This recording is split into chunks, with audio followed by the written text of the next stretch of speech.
Thank you so much for joining me today. I really appreciate it. If you wouldn't mind starting off by introducing yourself as well as your company. Sure. My name is Robin Gwaltney, and I am the team lead of the Gwaltney Group at Remax Results in Minnesota.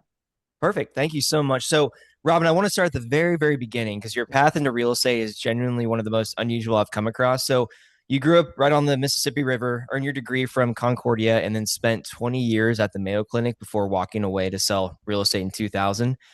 So, what was happening in your life at that point? And what made you decide that after 2 decades at one of the most prestigious medical institutions in the world, real estate was the next chapter? That is a very fair question because it was not my plan. And I was pretty sure I would retire from Mayo Clinic. I still love that place. I mean, it is an absolutely great institution. And I feel so lucky, and especially the older I get, to have it in my backyard just for, the benefit of the health, of course. Mhm. But I actually started there. After high school, I went to junior college first. And right after junior college, I started there. So I was very young, 19 years old. Wow. And then Mayo paid for my last 2 years of college while I attended college while working and worked my way into management. So my degree was marketing and management. So for my 20 years at Mayo, I used the management part of it. And now in the real estate world, I'm using the marketing part of it. But again, never had any intention to leave Mayo, but I got recruited away.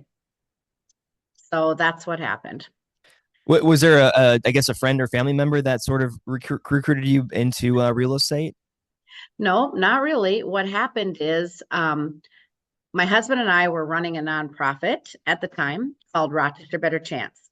So that was such an important part of our life.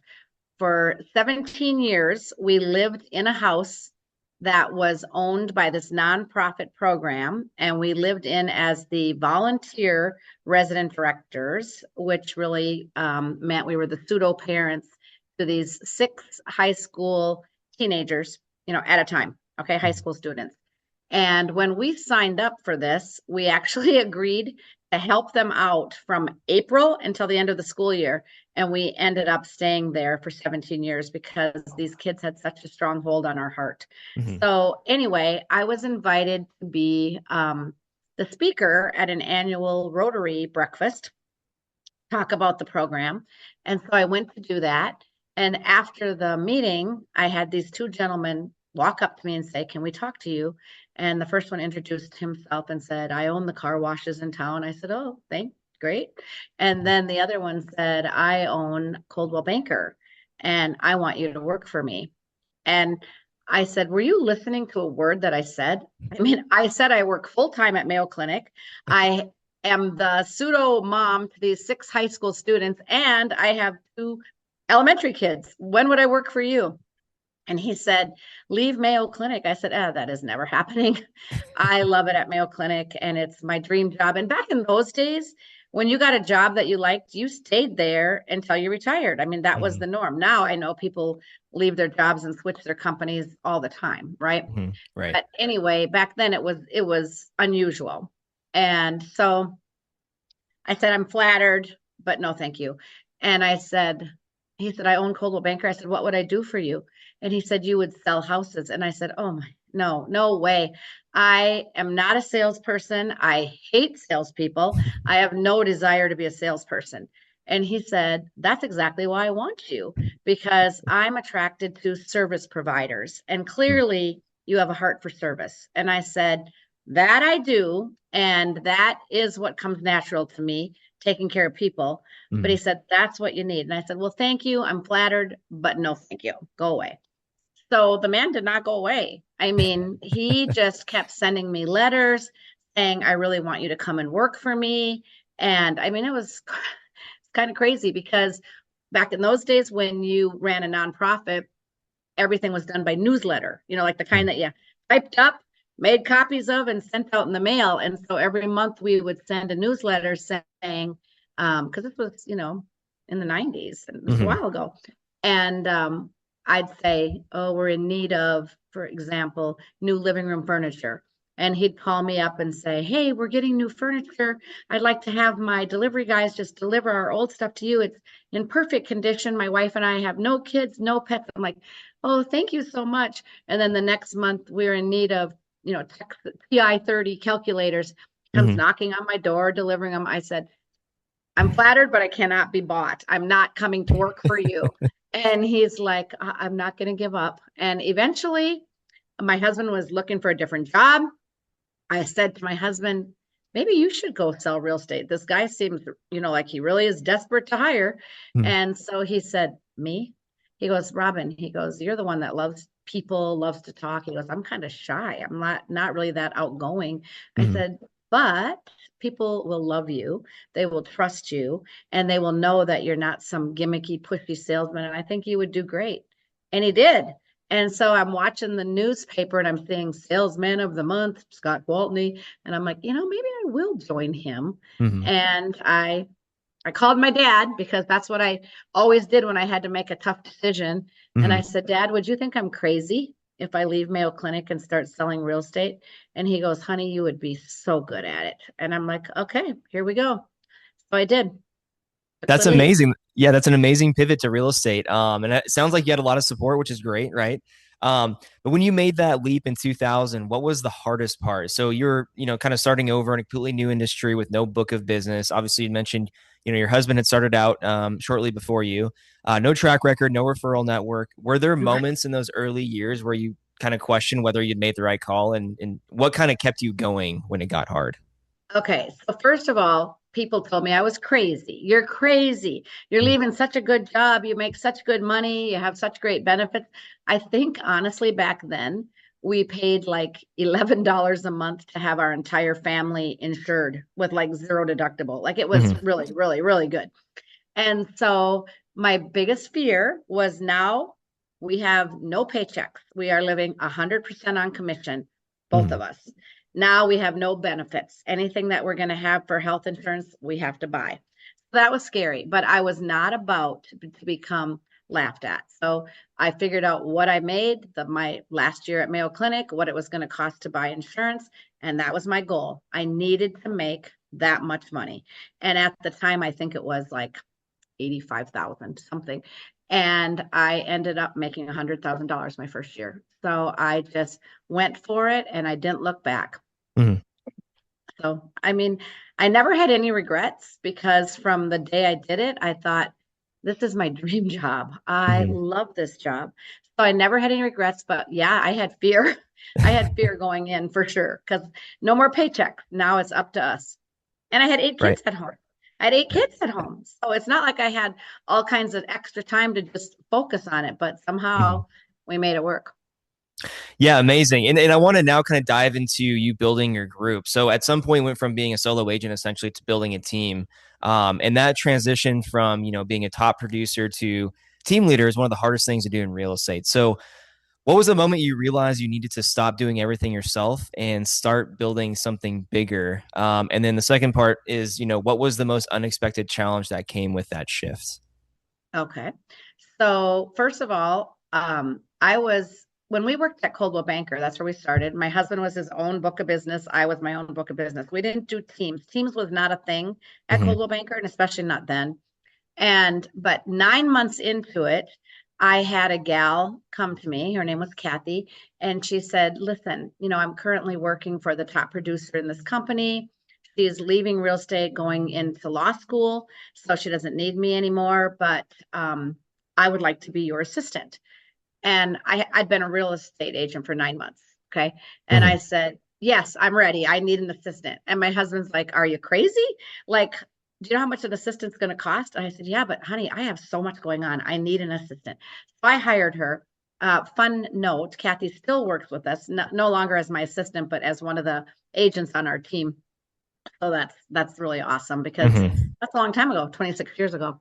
Anyway, and still it was just me, my assistant Kathy, and then Scott, and then eventually we had one other agent that said, "I want to be very part-time." I mean, her background is she's a medical doctor, okay, but she stayed at home to raise her kids, and then she never went back to medicine, never went back to the hospital because she's like, let's face it, the older they get, the more of your time they need. It's not like all of a sudden they're on autopilot. Right. So she said, I sold her house, which was my very first listing. And we were friends because our kids had gone to Montessori school together. So we knew each other a long time. And she said, I would love to work with you. I said, do it. So she got her real estate license, and the broker let her be on our team because she was not going to sell a lot of houses. She was going to sell to her friends and her family and, that kind of thing. Hmm. Anyway, so we had kind of a little mini team, and that's as much as we could do. And he said, okay, we can't really add to this because it's not our model. And I said, I understand. And it was in 2014 that we got recruited to Remax, and then things changed.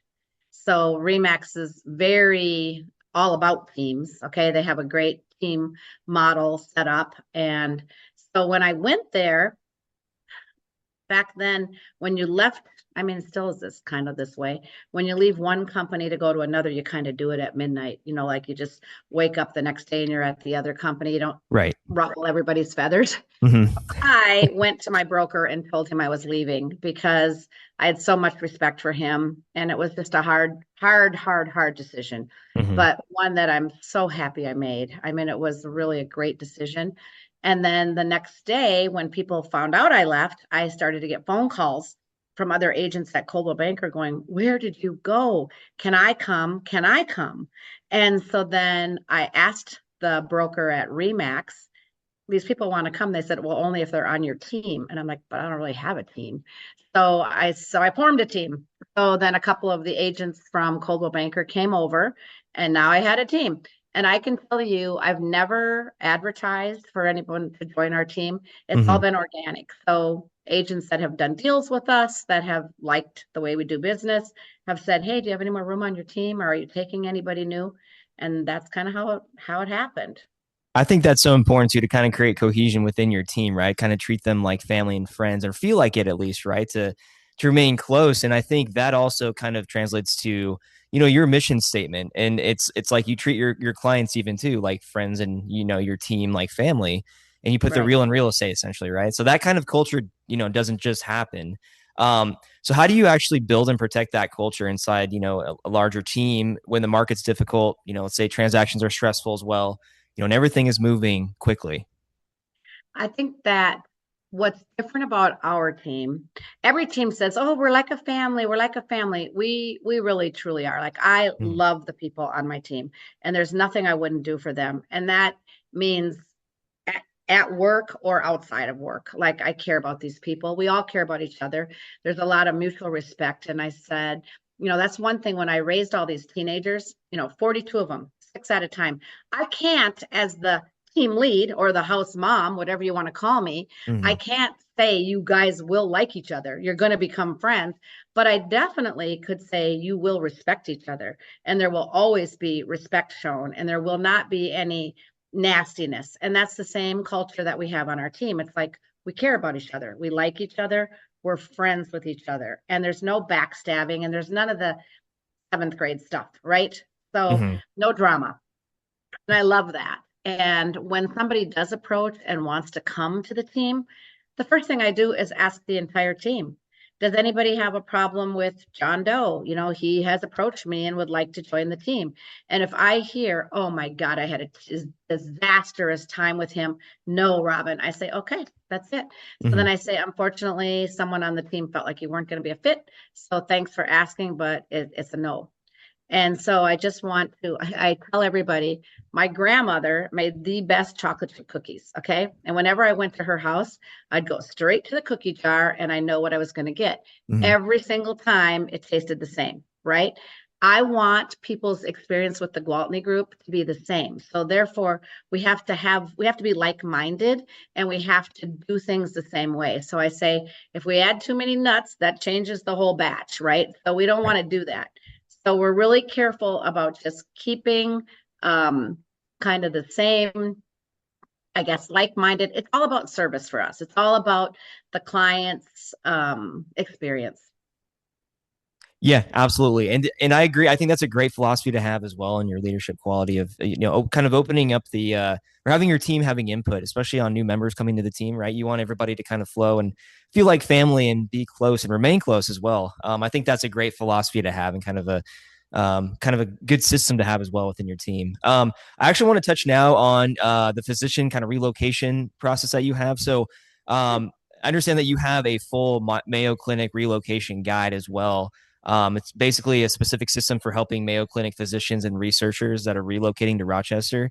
Um, what does that client look like, and what do you need, or excuse me, what do they need from a real estate agent that a typical local buyer does not?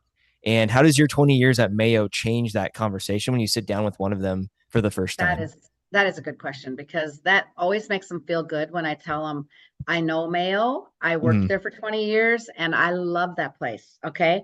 So what happens is most of the physicians that are coming to Mayo Clinic have no desire to live in Rochester, Minnesota. It's not like, oh, I want to move to Rochester, Minnesota someday.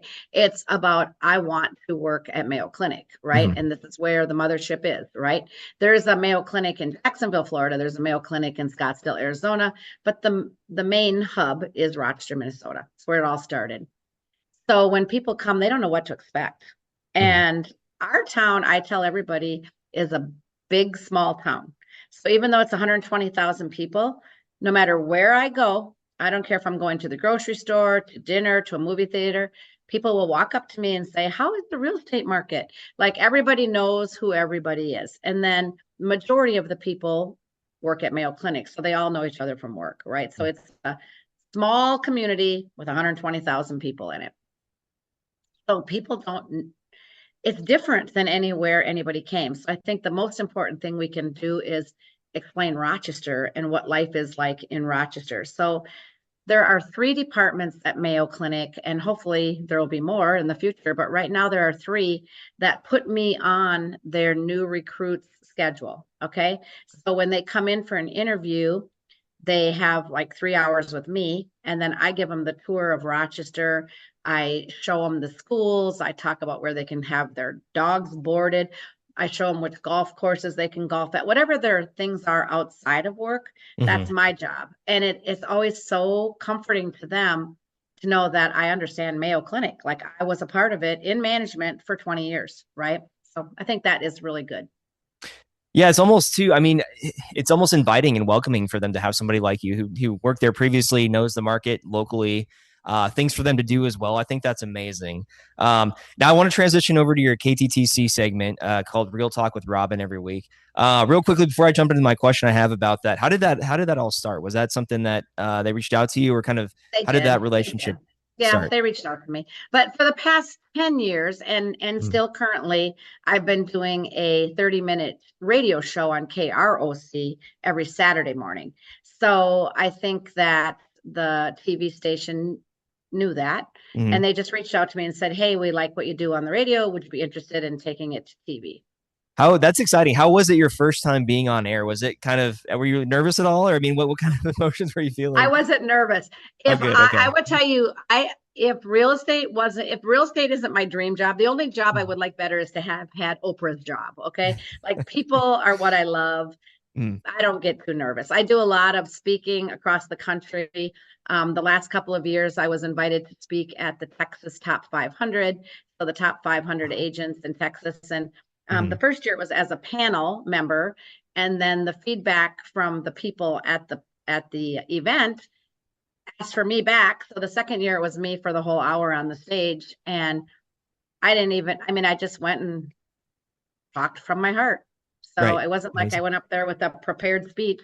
But no, I love it. If you're, in my opinion, if you're passionate about something, it's really easy to talk about it. Hmm. So Yeah. I No, would amazing. follow. Yeah, that's absolutely amazing. I know on there you talk about statistics, inventory picture, kind of the seasonal shifts as well. A lot of different topics with real estate. And I want to go into your local Rochester area. So median prices there are up about 6% year over year, and homes are selling in about 16 days on average.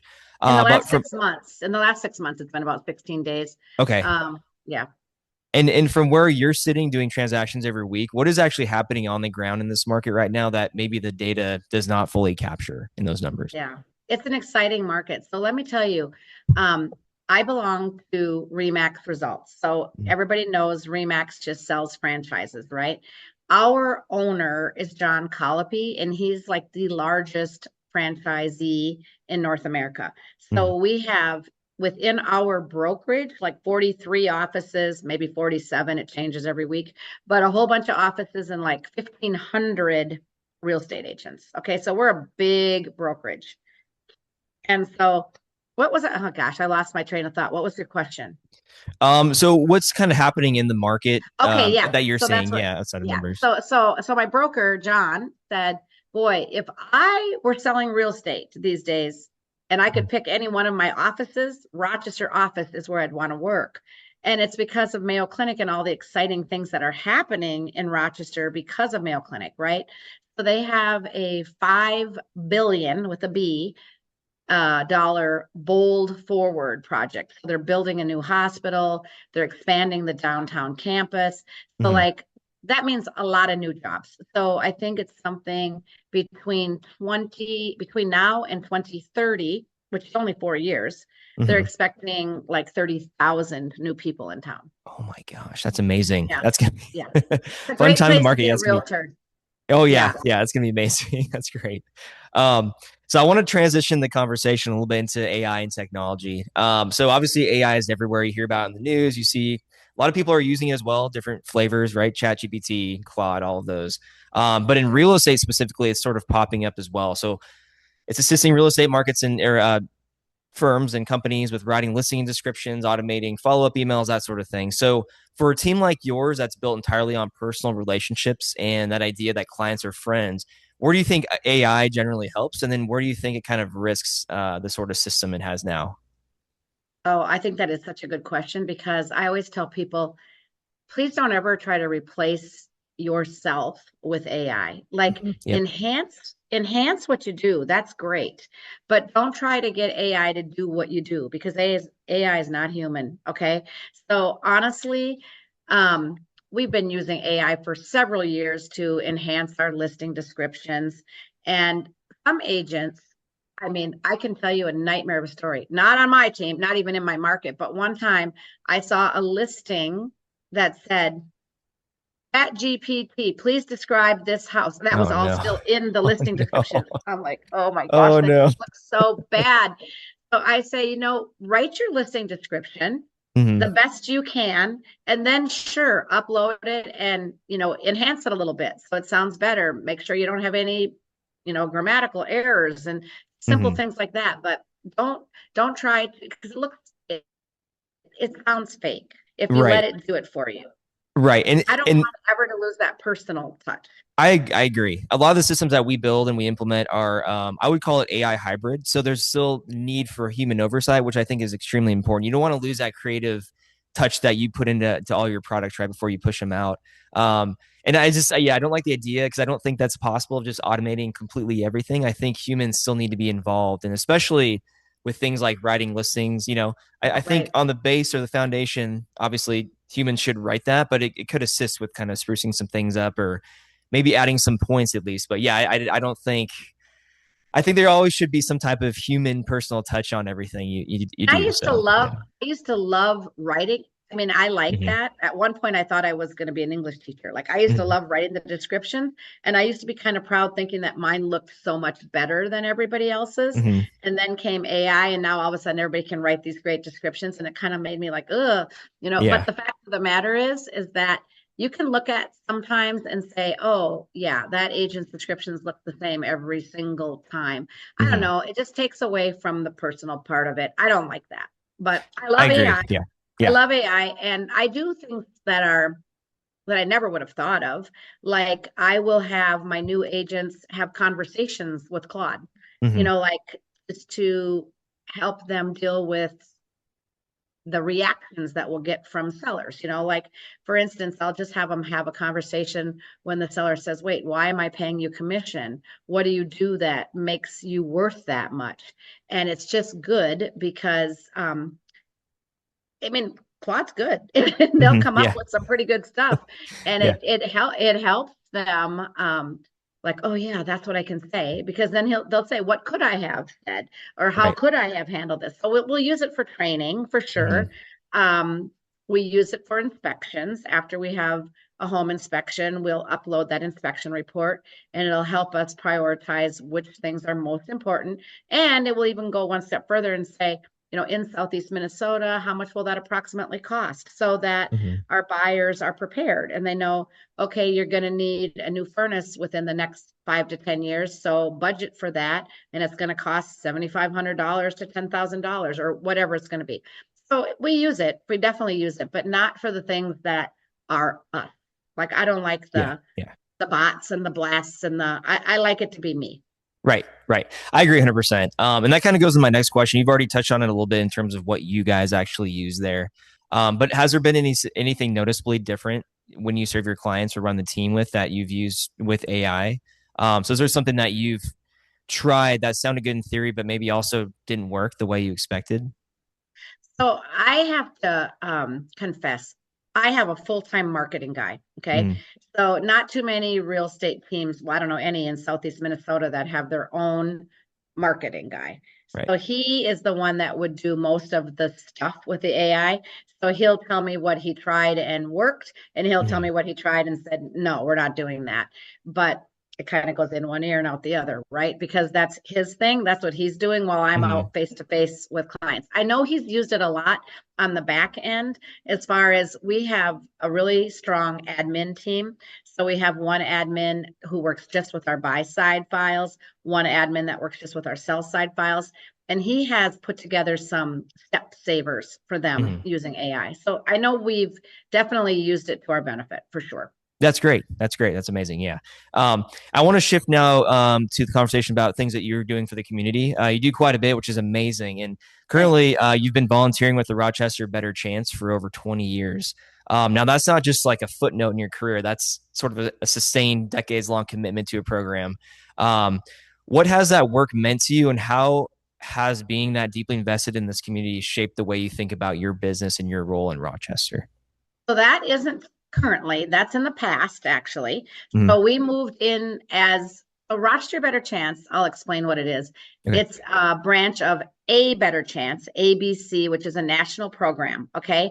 We couldn't use that acronym in Rochester because we already had Ability Building Center that was ABC.